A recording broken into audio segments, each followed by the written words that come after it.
da sen sözlere bağlanma.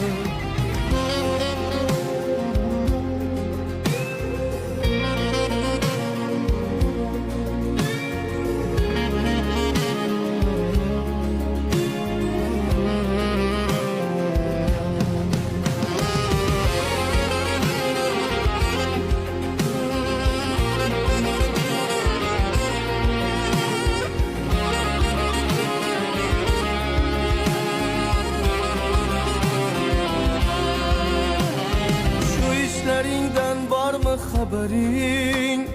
Sağınç deb yazılgan seni eserin.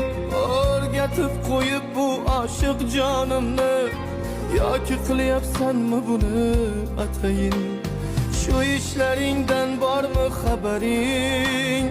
Sağınç deb yazılgan seni eserin. O'rgatib koyup